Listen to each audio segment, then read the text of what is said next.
Okay, I decided we'll just finish this up. This will be part 3, and I'm going to just approach this cut from this side now. Deepen it just a little bit by hand. And same with the end. Okay. Let's go to the Narex chisel. Let's see what it does. It's a nice chisel. I think it could be a little bit sharper, but for that it's fine. Looks sharp. Okay. Now we're going to deepen this little by little.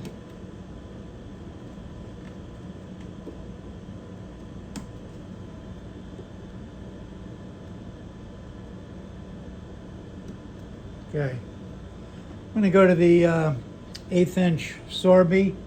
Oh, that's the 1/4 inch.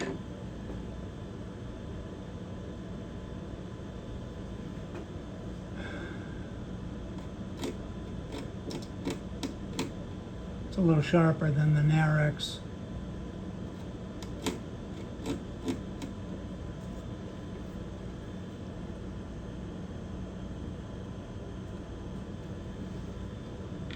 Going to deepen that slot a little bit.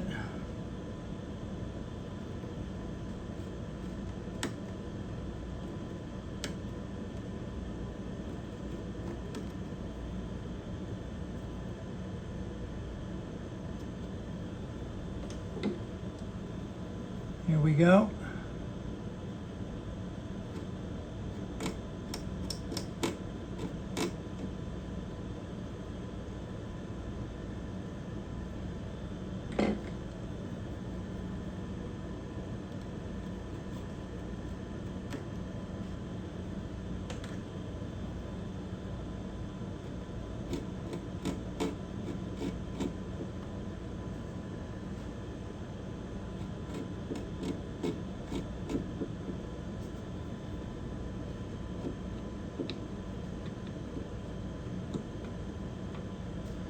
I've got a little bump here, and I'm going to see if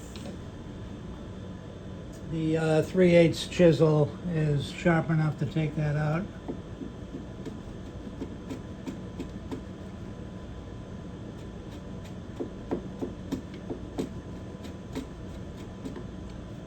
Almost there.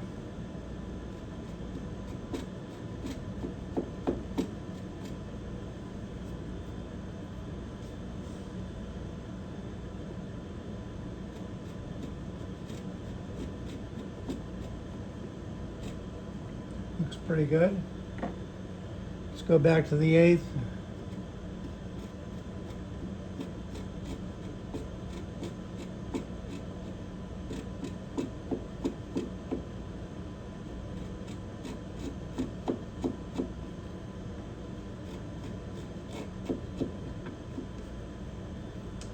Clean that out a little bit.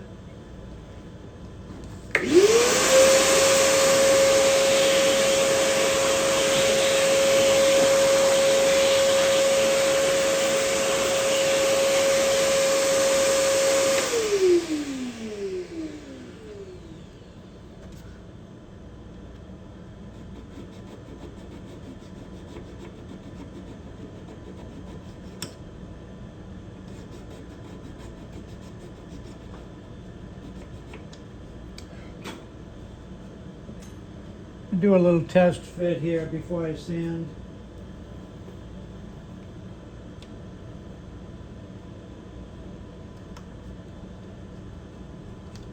Okay. I'm very close, closer than the other side.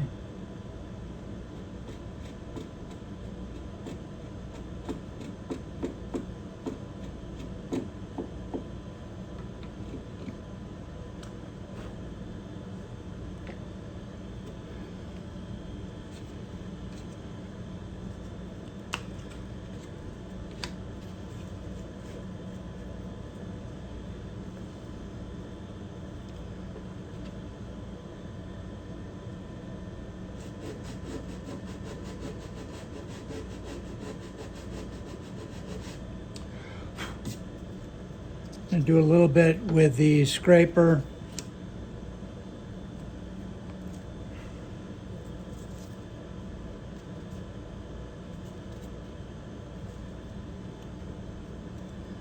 So I'm using the scraper as a backing for the sandpaper, that's all. It's a little stiffer. Gives me a little more accuracy.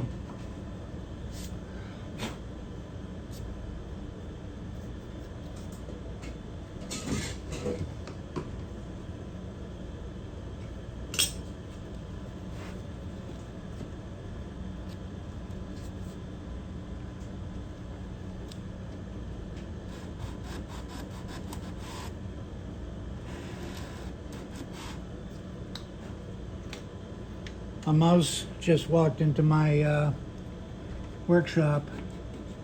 A mouse named Elizabeth. One of our refrigerators is out here, and she's staying with us for a while. So she was getting something out of the refrigerator.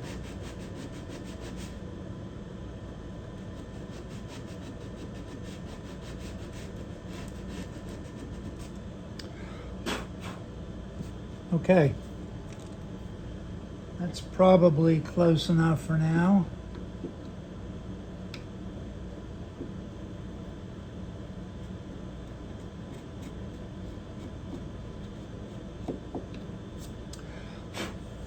Let's check it with the Purfling.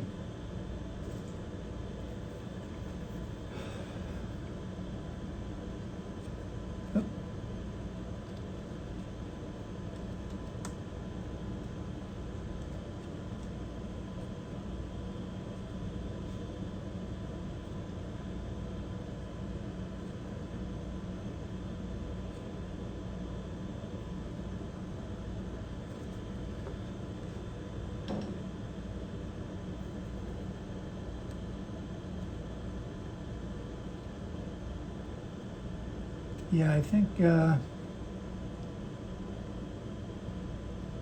almost perfect.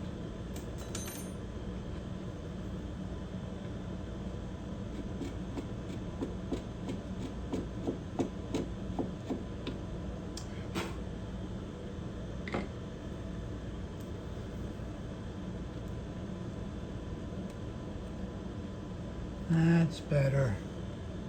There we go. Can you see that? Okay, so yeah, it fits in there nicely. These ends haven't been trimmed. These are just two pieces of black white, and I'll have a total of 4. White, black, white, black. The total thickness is around 80 thousandths of an inch. Let's see, 70 thousandths. Okay. And that's what it is today, 70 thousandths. Now I want to say that I work in thousandths, and I work in inches, and I work in millimeters. So just to confuse you, I use all 3 of those things.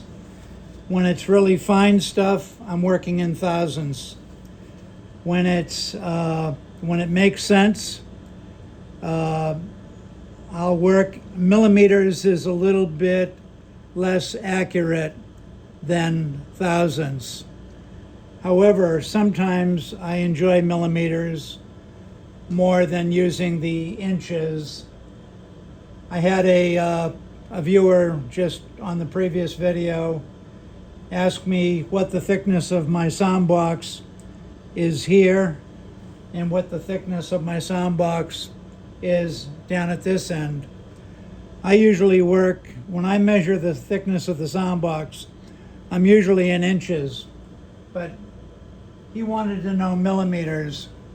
So I measured it as best I could in the form, and it's 97 millimeters total width, including the back and the top. 97 millimeters here and 102 down here. Just for the fun of it, we are about 4 1/16 inches here. And as best as I can measure with the guitar in the form, it's like 3 13/16 at this end. Okay, 97 millimeters, 102 millimeters.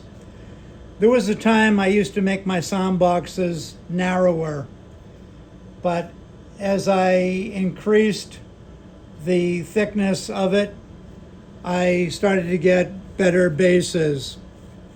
And so now I'm making a thicker sound box, especially with the thicker top guitar.